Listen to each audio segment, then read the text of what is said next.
Mesmo que falte amor, acompanho o Vasco aonde ele for. Nasci pra te seguir.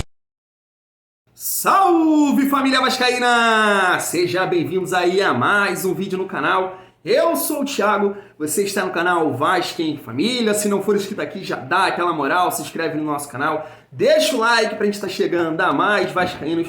E não esquece também de ativar o sininho de notificação para não perder os próximos vídeos. E tá sempre por aqui, deixando a sua opinião, seu comentário, pra gente trocar aquela ideia de vascaíno para vascaíno e fazer uma resenha boa. Eu tinha que começar esse vídeo nesse clima aí, né? Que coisa linda, que coisa maravilhosa que é a torcida do Vasco. Como eu sempre digo aqui, é muito bom ser Vasco e é nesse clima que a gente vai encarar o Flamengo hoje com muita confiança, família vascaína. Vamos repercutir aqui também o confronto de ontem, Volta Redonda e Fluminense, porque na minha opinião, não sei de vocês, foi constrangedor o que fizeram com o Volta Redonda. E a gente sabe que no Campeonato Carioca, a galera sempre dá uma errada aí contra o Vasco, vamos dizer assim, né? Quero trazer aqui também o Breila lá da ESPN, que falou um pouco sobre esse confronto de hoje. Na minha opinião, ele deu aula aí na maneira que o vascaíno vai encarar esse confronto contra o Flamengo hoje. E também Juca Kfouri. Irmão, o Juca Kfouri, ele tem uma má vontade com o Vasco. Eu vou passar aqui a declaração dele, vocês não vão acreditar. Na moral, vocês não vão acreditar. Que má vontade é essa contra o Vasco, para não falar outra coisa. Mas antes, deixa eu falar aqui da minha parceira, a 1xBet está fechada com o canal Vasco em Família novamente. Se você usar aqui ó, o link e o cupom que vai estar aqui no primeiro comentário fixado, chegando lá na 1xBet, depositando 100, 200, 300, até R$1.200, eles vão dobrar em bônus para você. Uma casa de aposta muito segura, com credibilidade no mercado,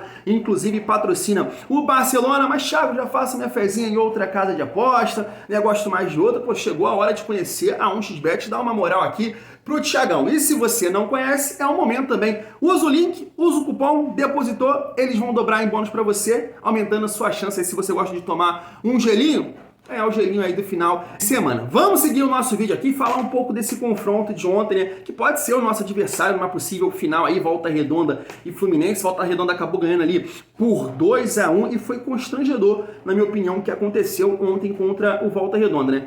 Se eu não me engano, foi o Pedrinho, vocês podem me corrigir aí, e o pênalti foi o André que fez em cima do Pedrinho. E um jogo que tem VAR e o VAR não chamar para marcar aquele pênalti, eu não consigo achar uma outra palavra. Constrangedor o que aconteceu ontem contra o Volta Redonda. Mas pode chegar aqui algum tricolor e falar assim, mas tu é vascaíno, qual é a sua análise? Não, vou trazer aqui a mídia repercutindo aí essa situação. Quero colocar aqui o Simon, que falou desse lance aí do pênalti. Eu não vou trazer aqui o lance do Nino, né, que foi o gol, porque eu acho que é um caso um caso de interpretação, né? Eu achei falta, mas tem muita gente que não acha. Agora o pênalti não tem o que discutir. Eu vou trazer aqui o Simon para falar desse lance e o Pedro Ivo também para falar um pouco mais da atuação do Fluminense, que eu quero pegar um gancho nisso aí. Porque ontem eu vi o Corinthians, ontem eu vi o Fluminense jogar. Irmão, sei lá, no Campeonato Brasileiro, hein? Fica só. Sim, até porque ele pega a bola porque ele atropela o cara, ele chega antes no cara e depois pega a bola. Agora, claro, alguém falou aí, o professor, eu acho que tinha VAR. Esse tipo de lance não pode passar pelo VAR num jogo decisivo. O VAR é um investimento que é necessário, as federações fazem, as federações acho que estão bancando o VAR em alguns estados, e não pode passar uma penalidade máxima num jogo tão importante como esse, com o VAR estando junto. É muito complicado, porque o cenário poderia ter ficado pior, porque a gente bate muito na tecla do lance do Nino. Mas tem um pênalti também, que precisa ser debatido. Sim.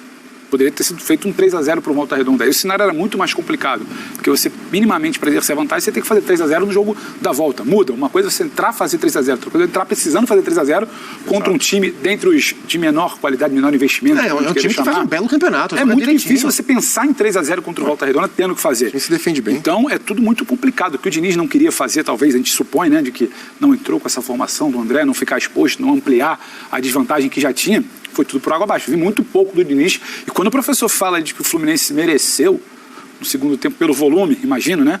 Mas é um volume de uma coisa meio intuitiva. Não é exatamente que não voltou ali, colocou o trem ali no trilho, voltou a produzir como um time do Diniz, não. Não consegui reconhecer. Tudo que se mexeu ali foi começando a tirar da ideia inicial, que não foi executada. O Fluminense muito abaixo, 2-1. O que me aí, né? Escandaloso o que fizeram com o Volta Redonda não marcar esse pênalti constrangedor. Realmente, aí pegando um gancho ali no Pedro Ivo, né? Família vascaína, eu venho falando isso aqui, que eu acho o time do Fluminense, não acho lá essas coisas. Na minha opinião, é um time pesado, é um time limitado. Agora vai chegar o Marcelo, que já é um jogador, claro, de muita qualidade, mas tem seus 34 anos, vai deixar o Fluminense mais pesado. E eu venho batendo nessa tecla aqui que não acho o Fluminense essa coisa toda. Os torcedores até entendem a empolgação, mas a mídia fica babando o ovo do Diniz e do Fluminense, eu não consigo entender. E aí eu pego esse gancho, mais uma atuação pavorosa do Fluminense. Teve uma atuação muito ruim contra a gente, achou 2 gols, mas o Vasco foi superior na partida. Não jogaram nada contra o Botafogo, acabaram perdendo. E contra o Flamengo também. Horrível, um jogo horroroso, mas acharam 2 gols ali e aí acabaram ganhando a Taça Guanabara. Mas pegando esse gancho do Fluminense, também a atuação do Corinthians, que sente muita falta do Renato Augusto, acabou sendo eliminado por Ituano. Cara, sinceramente, vendo o Vasco atuar, a maneira que o Vasco tá desempenhando seu futebol dentro de campo, eu fico muito confiante no Campeonato Brasileiro. Muito confiante realmente, não para conquistar, mas para competir realmente de igual para igual. A gente sabe que futebol é dentro de campo, nem sempre o time que atua melhor numa determinada partida ganha, mas eu acho que o vascaíno, olhando o que o Vasco está produzindo e vendo que o Fluminense e o Corinthians e outros times aí do Campeonato Brasileiro da Série A estão produzindo, a gente fica confiante sim, a gente pode competir e fazer uma boa Série A. Família vascaína, para terminar, constrangedor fizeram com o Volta Redonda, né? Como o jornalista da ESPN disse aí, era difícil o Fluminense tirar um placar aí de 3-0, tirava nunca, o Volta Redonda ia estar na final, eliminando aí o Fluminense, que é time que sonha em ganhar a Libertadores, vê se pode, família vascaína. Agora vamos repercutir um pouco desse clássico de hoje, onde o torcedor do Vasco está muito confiante, e eu gostei muito aqui da opinião do Breler, resolvi trazer aqui, porque eu acho que retrata bem o sentimento do vascaíno para esse confronto de hoje. Se liga só. Eu equilibro muito esse confronto, mesmo o Vasco tendo uma confiança maior, o que pro Vasco já é uma grande evolução. Há quanto tempo o Vasco não chega numa semifinal de Campeonato Carioca confiando que vai ganhar do Flamengo, confiando que vai ser um jogo igual, tendo vantagem até. Então já é uma... Verdade, bem lembrado, Exato. Joga por 2 resultados iguais. Então até por isso o Vasco já pode, o torcedor vascaíno já pode celebrar uma evolução. Só de chegar com o Flamengo num contexto como esse já é algo legal. E a obrigação de título, a obrigação de passar, está do lado do Flamengo. O Vasco, a obrigação dele, é claro que tende a tratar isso como uma oportunidade única. É a possibilidade mais realista de título do Vasco na temporada. Mesmo com essa evolução de elenco, os investimentos, não consigo imaginar um Vasco disputando para ser campeão brasileiro, para ser campeão da Copa do Brasil. Pode ser que a coisa encaixe. Nem pode se iludir com isso, né, Breler? Porque teve ano que o Vasco ganhou o Carioca e... também. Mas você está sentindo? O Prats fez um discurso e uma análise toda de equilíbrio, mas ele foi mais pro lado de um Flamengo favorito. Eu senti isso. Foi, eu também. Estou sentindo no Breler que está defendendo um equilíbrio, mas ele está... Um equilíbrio vascaíno, um equilíbrio rubro-negro. Tá sentindo a mesma coisa? Então você desempata, professor. Está tendo a mesma interpretação? Tô sentindo isso. Diga, Vasco favorito, pode falar. Não é favorito. Mas querendo induzir a gente. É possível. Induzir não, estou interpretando a fala dele. É muito possível o Vasco passar, não é a missão impossível. Olha lá. De fato. Não é o Tom Cruise. Exato, não é. Como é que era? Não é o Tom Cruise. Exatamente, é isso aí. É o clima do Oscar, é isso? Não é missão impossível pro Vasco, e esse Flamengo já foi. O Vasco, até no ano passado, quando o Vasco chega na semifinal com o Flamengo, o torcedor já estava desacreditado. Verdade. Hoje é um confronto de igual para igual. O Vasco hoje chega, eu vejo como muito equilibrado. Favorito. Não favorito. Dá para cogitar forte. O Vasco não é favorito. Mas 6-4 nas fichas. Mas até por na questão de obrigação, o Vasco pode tirar vantagem. O peso dá mais pro Flamengo. Concordo. O Vasco, se é eliminado, qual é a obrigação do Vasco?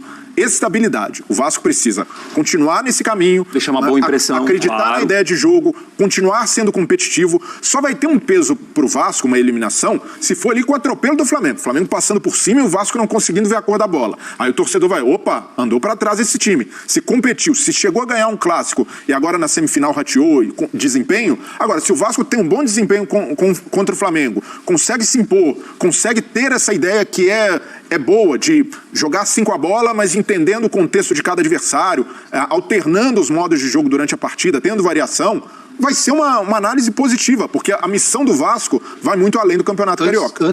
Tá aí, família. Eu assino embaixo aí com tudo que o Breler disse. O vascaíno tá muito confiante nessa decisão. A gente sabe que do lado de lá tem um adversário qualificado, é um clássico e tudo pode acontecer, mas o vascaíno tá muito confiante no que o Barbieri e o time tá produzindo. E aí, como ele pegou aí, pega um gancho no que ele disse, ele falou assim, em caso de uma eliminação, como eu disse aqui, é um clássico, um jogo difícil, tudo pode acontecer. Eu acho que o vascaíno vai tratar exatamente dessa forma, não com crise, entendendo que o Maurício Barbieri fez um bom trabalho, que os jogadores entregaram, colocaram o Vasco numa posição que o torcedor não imaginava no início da temporada, que é chegar nesse duelo contra o Flamengo ou contra o Fluminense, uma decisão, e chegar com confiança que a gente pode ganhar deles. Então eu concordo com tudo aí que o Breyle disse, família vascaína. Eu só tô curioso agora para ver o que o Barbieri vai fazer hoje, né? A escalação do Vasco. Porque o Vasco encarou o Flamengo no primeiro confronto de uma maneira, e segundo o Vene Casagrande aí, o Flamengo pode entrar com 3 zagueiros, né? Pode entrar com um goleiro ali em reserva, que eu não me recordo o nome, mas